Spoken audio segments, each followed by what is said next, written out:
Chapter 1. The Dancing Floor. The morning sun was bright, too bright for eyes that had looked upon no light save the torches of the prison guards for days unnumbered. A gray morning would have been kinder, but this was not a morning for kindness. The line of condemned prisoners pressed their eyes shut against the painful glare, stumbled blindly forward to the waiting scaffold. By the time they had crossed the prison yard, they were able to see the dangling nooses and the exuberant mob of onlookers. Conan squinted toward the gibbet, a black line against the climbing sun, 7 coils of hemp trailing like sooty cobweb from the span overhead.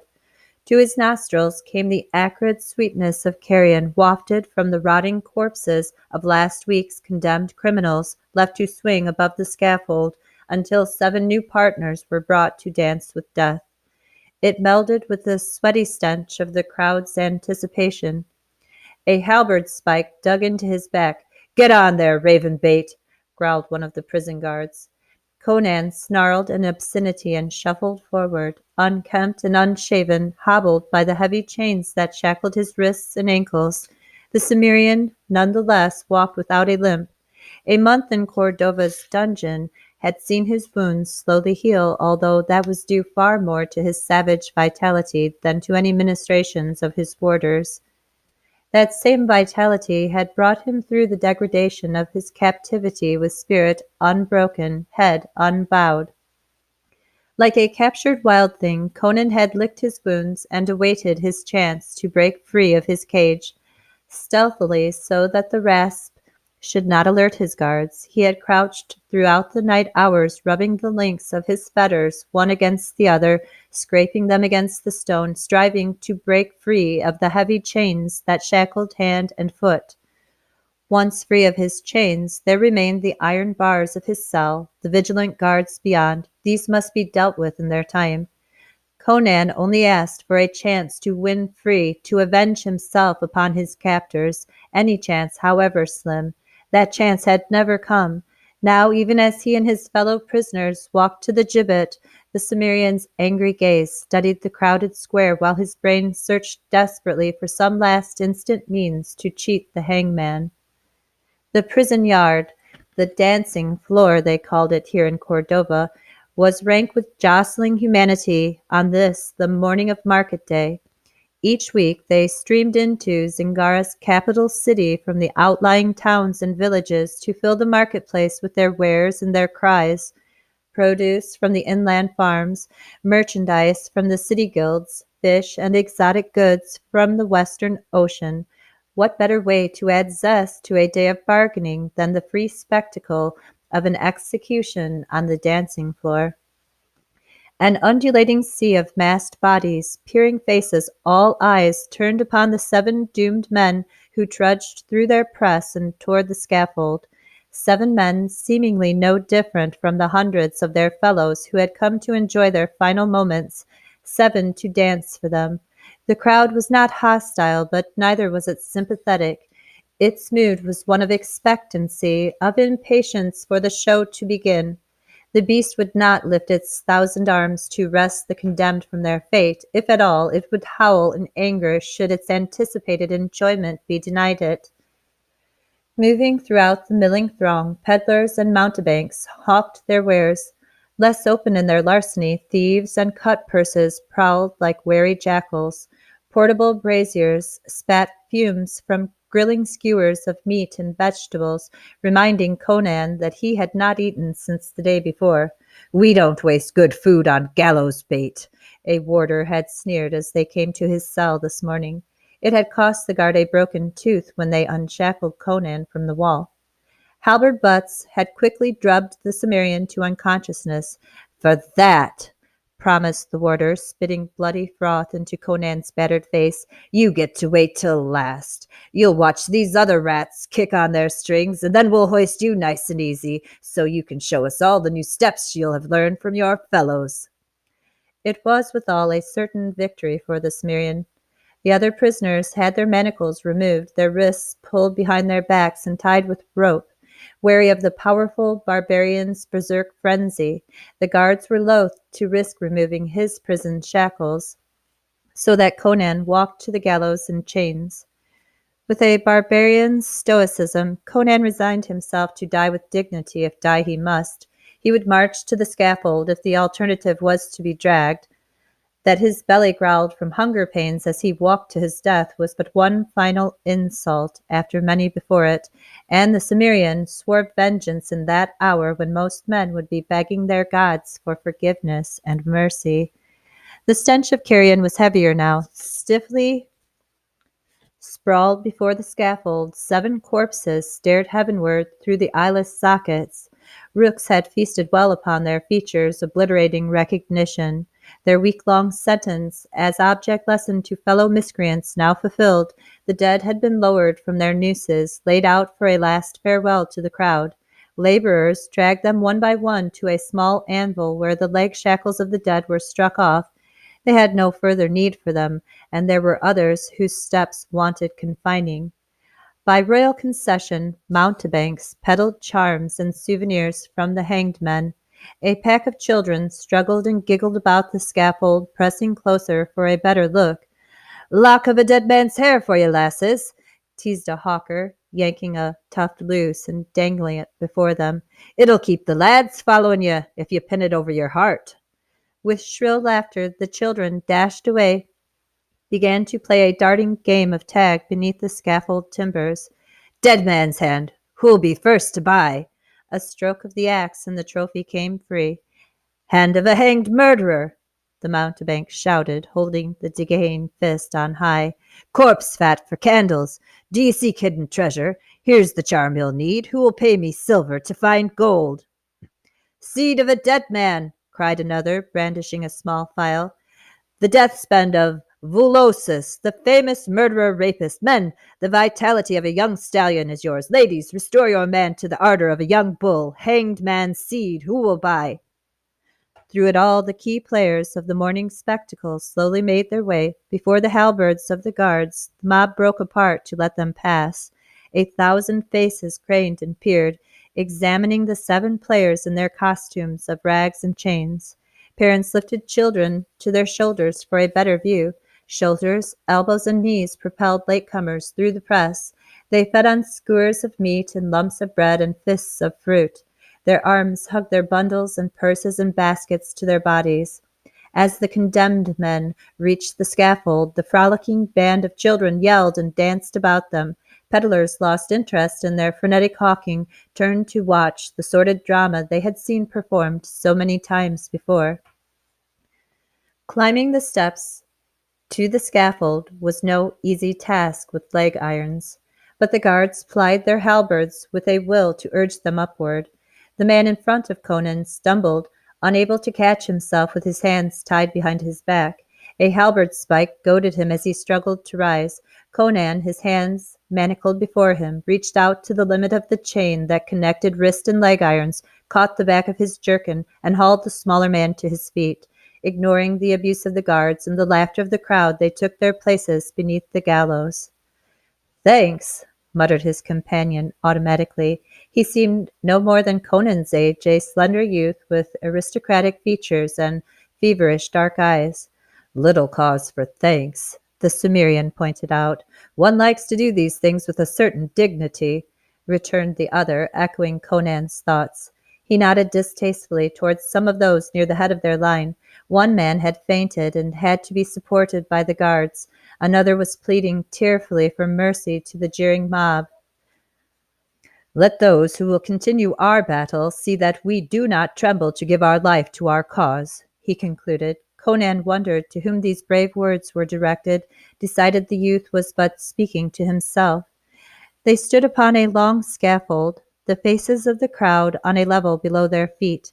Massive uprights at either end supported a huge overhead beam, more than sturdy enough to bear the weight of 7 men. There was no trap to the scaffold. Instead, each waiting noose was passed through an overhead iron hook, with the other end of the rope secured to a windlass and ratchet apparatus. No sudden drop and quick death from a broken neck here. This was the dancing floor, where the recipients of Zingaran justice were slowly hoisted from the scaffold and left to writhe and kick until strangled. Passing along the row of the condemned, a warder solemnly hung a placard about the neck of each man. Pausing before Conan, he took care to stand clear of the Cimmerian's manacled hands. Conan scowled down at the placard that laid upon his broad chest. He tried to spell out the inverted letters, but his inability to read Zingaran was dubious under any circumstances. "What does it say?" he asked his companion. The thin youth glanced at the placard with ironic interest. "It says, 'Conan, mutineer, congratulations.'" "What does yours say?" Conan wanted to know. "Mine proclaims, Santidio, seditionary. Our companions are sundry thieves, murderers, and publishers." "Publishers? No, I wasn't merely being redundant. The fellow on the end there had the misfortune to publish my little political treatise that so incensed our beloved King Rimonendo. May your beloved king catch the pox from his catamites," snarled Conan. "I killed an officer in a fair fight of his asking, and Rimonendo's laws declare that to be mutiny and murder." "Ah!" Sentidio's feverish eyes studied him with sudden respect. "Then you're that barbarian mercenary who gutted the dashing Captain Rinova, coarse chief butcher, that one. I'd shake your hand if these ropes would permit it. The people will mourn the loss of two heroes of their struggle this day." "Cut the chatter, you two," a guard warned as he fitted nooses about their necks. "You'll wish you'd saved that breath before long." The crowd didn't look mournful just now, Conan decided. Stoically, he gazed out across the morass of bodies. Arguments and angry scuffles broke out as latecomers forced their way to the front of the crowd. Glancing down at their surly faces and rough clothes, Conan judged that many of these late arrivals could as easily be standing upon the gallows as amongst the throng. He wondered at the morbid curiosity that compelled them to watch the execution of their fellow brigands. A cheer from the crowd broke off Conan's musings. Anonymous in his black mask, the king's executioner ascended the scaffold and returned the applause with a grandiose bow. Swaggering across the platform, he inspected the preparations of his assistants with the businesslike air of a director who surveys the stage and the players before lifting the curtain on his drama. His smile was polished, with just the right inflection of suave boredom. It was a professional touch that seemed to bestow confidence upon the players. Conan had seen the same smile on a day when the royal executioner had broken a man on the wheel. A harsh rattle of the ratchets brought Conan's gaze around, even as the hemp noose about his throat suddenly bit into his flesh. Under the royal executioner's supervision, the guards were completing final preparations, turning the 7 windlasses so that each of the condemned prisoners stood straight upon his toes beneath the tautly stretched rope. Beneath his outward impassivity, Conan's mind grappled with the hopelessness of his plight. Until this moment, he had been unable to accept the reality of his situation. Always there had been the false hope of escape, the lingering sense of outraged justice that argued that this could not be happening to him. Conan had faced death uncounted times since his childhood in the savage Northlands. Always he had escaped. It bred for a certain contempt of death as an adversary. As the noose tightened about his neck, Conan fought down a rush of despair. Cimmerian warriors had died without a groan upon the torture stakes of the Picts, and Conan now stood straight and glowered his silent contempt upon the mob. "In the name of the royal majesty, King Remenendo," proclaimed the executioner above the vibration of the crowd, "let the sentences of his royal court be carried out." Abruptly there was silence. Conan sensed that the crowd was holding its breath, as was he. A dreamlike stillness seemed to grip those upon the scaffold. Then the gnashing of the ratchet's teeth as the executioner cranked the first windlass. Neatly he coiled the hemp upon the horizontal barrel as it spun. Effortlessly, almost magically, the first of the condemned was levitated from the scaffold floor to hang suspended beneath the gallows beam. Neck stretched impossibly, head twisted, eyes and tongue bulging from grimacing face, body writhing, leg irons clattering, the first dance began.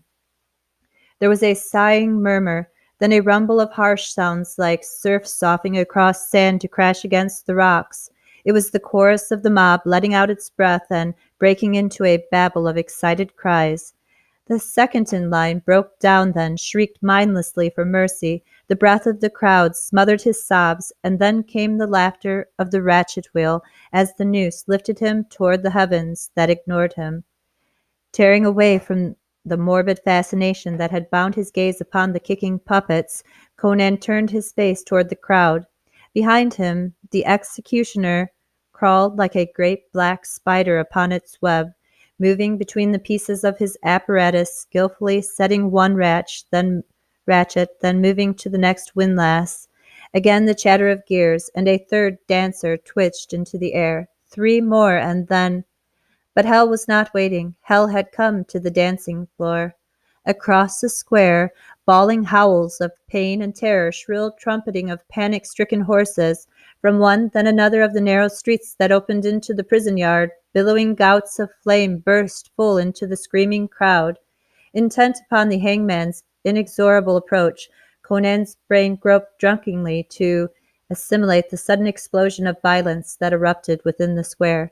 Two hay wagons, piled high with straw, spewed flame from out of the adjacent streets and into the packed square as their fear-maddened teams tore into the ranks of onlookers. Black smoke boiled from the splashing streamers of yellow incandescence that engulfed both wagons. A glance told Conan that someone had thrown oil upon the hayracks before igniting them, as the blazing wagons ripped like vengeful comets into the horrified masses upon the dancing floor. A glance impinged the flaming chaos upon his brain, but could not explain its sudden eruption. And as the stricken mob spun around from the gallows to gape without comprehension upon the unforeseen terror that had burst upon them, another explosion of violence swept across the scaffold itself. From the corner of his eye, Conan saw the blur of steel as it left the hand of one of those who had pushed to the foot of the scaffold only moments before. The hangman, poised beside the windlass of his fourth victim, straightened to gawk at the uproar across the square. The heavy-bladed throwing-knife struck him full in the chest, its crimson haft a bursting flower upon his black velvet robe. Carried back by the impact, the hangman maintained his death grip upon the windlass crank. Death rattle and chatter of ratchet blended as the weight of the crumpling body spun the mechanism, wrenching the condemned man just beyond toe's reach of the scaffold, and King Rimonendo's royal executioner performed his office even as death came for him. Conan's gallows mate was the first to recover from the paralysis of astonishment. "Mordermy! Mordermy!" he roared in glee. "Mordermy, you bloody bastard! I love you!" "What's happening, Sentidio?" Conan demanded as a riot broke out before the scaffold. "It's Mordermy! These are Mordermy's men!" Sentidio yelled, struggling to slip his noose. "Sandokazi won him over!" Conan knew Mordermy to be the boldest rogue among Cordava's not inconsiderable criminal populace, but the remainder of Sentidio's exultant outburst was beyond his comprehension. It was enough for Conan to understand that a desperate attempt to free the condemned prisoners was being made, albeit somewhat tardily, and the reasons behind such a move concerned him not. The strangling noose bit into his throat. The hangman had previously taken in all slack in the ropes, so that his clients must stand on their toes to draw breath. It was a refinement that made it impossible for a frantic prisoner to duck out of his noose and make a futile leap into the crowd. Unless another hand freed him from the noose, Conan realized he could only stand helplessly beneath the gibbet while the melee raged about him. Conan's wrists were chained in front of him, but the restraining link that connected manacles and leg irons effectively prevented him from raising his hands above the level of his waist. Desperately, Conan strained his powerful muscles in an effort to break one of the partially filed links of chain. His exertions were instantly halted by the noose, which all but throttled the Cimmerian into unconsciousness as he doggedly continued to strain against the heavy fetters. Relaxing his muscles to gulp for breath, Conan took in the struggle within the prison yard. For a moment his vision blurred, throbbed agonizingly from the occluded circulation to his head. Beside him, Sentidio was dancing on his toes and howling like a madman. Evidently, a rescue did not demand the aloof dignity of an execution. Across the square, the mob surged and roiled in mindless panic to escape the frantic rush of the terrified draft horses and their juggernaut conflagration. Maddened by pain and fear, the teams could only plunge desperately forward, seeking to escape the blazing pyre that pursued them, heedless of the screaming masses of humanity that ripped apart beneath their smashing hoofs. Made helpless by its panic-stricken myriads, the crowd flung itself to the outlying streets with all the blind impetus of a beheaded python, trampling scores of the less agile in its frenzy to escape. Blocked in by the press of the frantic mob, reinforcements from the prison itself were unable to force their way across the dancing floor. Beneath the scaffold, Mordermy's brigands fought an uncertain battle with the guards who had been posted there for the execution. The initial surprise had confused, gave an advantage to the attackers. Conan judged there to be maybe a score of them. In the chaos that ensued, it was impossible to be certain that any organized force would have the temerity, let alone the motive, to attempt to rescue any of these common felons from the public gallows was an eventuality that the prison officials would have deemed absurd. Now, as the beleaguered guards wielded their halberds in frantic defense against an unexpected assault, it would take time for a reserve force to breach the panic-stricken masses. Backs to the scaffold, the remnant of the guards met sword and knife with their long-shafted halberds. Upon the scaffold itself, three bodies swung lazily, a fourth kicked frenetically an inch above the platform, and the hangman's corpse glared at the three men who yet waited beneath their hempen tethers. The initial attack had cleared the scaffold of all others.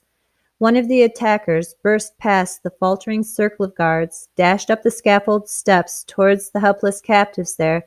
Sentidio shouted a cheer, then cursed impotently as a halberd blade swept up out of the melee to sever the rescuer's leg at mid-calf. Screaming, the crippled man pinwheeled back down the steps and into the struggle below. "Sentidio!" Conan bellowed. "Stretch out your wrists towards me!" Despite his excitement, the other man instantly understood. Turning his back to Conan, Sentidio extended his bound wrists toward the Cimmerian's manacled fists. By straining to the limits of their noose, they were just able to bring their hands together. Setting his teeth against the throttling agony of the noose, Conan tore at the knots that held the other's wrists. The knots were hard, the cord tightly bound, cutting deep into Sentidio's wrists. Conan cursed and broke his nails, digging into the knots. His temples throbbed with congested blood. An angry shout penetrated Conan's consciousness for all his manacled concentration on the knots. "Kill the prisoners! Kill the prisoners!" Either to foil the escape attempt or to cause the would-be rescuers to withdraw, the order had been given. Forcing his way out of the tumult below, a blood-spattered guard heaved himself onto the scaffold. An assailant from below seized the man's legs as they cleared the platform edge, tumbled onto the scaffold behind him. The guard dropped his halberd as they grappled. In a writhing heap, the two rolled across the timber planks, knives stabbing for flesh. Conan clawed at the stubborn knots with bleeding nails, finally loosening the tight cords. With a savage wrench, he dug his fingers into the loosened coils, tore the bonds away from the livid flesh. Sentidio yelped, hastily flung off his loosened bonds. In another instant, the slim youth was grasping the hempen rope, lifting himself clear of the scaffold. The slack he gained thereby took the tension from the noose, and after a frantic scramble, Sentidio slipped his noose and dropped back onto the platform. "Free me!" Conan shouted. In the seconds that had elapsed, the guard had dispatched his opponent and now stumbled toward them with lowered halberd. Sentidio could easily leap from the scaffold and disappear into the milling fray without the square. Conan would not have blamed the man, neither would he have forgiven him. Instead, Sentidio darted to Conan's side, turning his back on the swiftly advancing guard. "Just give me some slack," he yelled. Conan lifted himself onto his boot toes as Sentidio wrestled to loosen the noose enough to slip it past the Cimmerian's chin. The guard rushed past the third surviving prisoner, intent on impaling the freed Sentidio. The other condemned man lashed out his foot, tripped the unsuspecting guard. The guard staggered, whirled about, then drove his halberd spike through the helpless man's breast. It gained them only a short breath of time, but that was enough for Sentidio to slip the hempen noose over Conan's jaw. Heedless of a braided skin, Conan dragged his head out of the noose. In a frenzy, Sentidio flung himself against the guard. Conan thought of an alley cat attacking a coach dog, gripping the halberd shaft as the other yanked its spike free of the entrapping rib cage and spun to face him, not troubling to break the smaller man's grip and bring the halberd blade to play. The burly guard simply rolled over Sentidio, forcing him onto his back against the platform. Astride the youth's chest, the guard pressed the halberd shaft across Sentidio's throat, bearing down with killing pressure despite the other's frantic resistance. Free of the noose, Conan was nonetheless far from a free man. Hobbled by his prison chains, he knew there was no chance to escape the circle of guards. Even as Sentidio went down, another guard was breaking away from the hard fighting at the scaffold steps to join his comrade in finishing off the prisoners. Conan threw every ounce of his great strength against his iron fetters, bracing legs and shoulders to draw maximum tension upon the length of chain that joined wrist and ankle chains. Massive knots of muscles bunched upon naked torso and shoulders strained against the confines of his tattered leather trousers. Iron cuffs gouged into wrists and ankles, grinding flesh against bone. Bright blood trickled from torn skin, at once diluted by the glistening sweat that poured from his straining flesh. The footsteps of the onrushing guard reached his brain but dimly through the sledging pulse of his heart. Muscle against iron, one or the other must soon break under the unendurable stress. Iron was the weaker. A link of the chain, eroded by hours of stealthy abrasion against its adjacent link, parted with a sudden wrenching.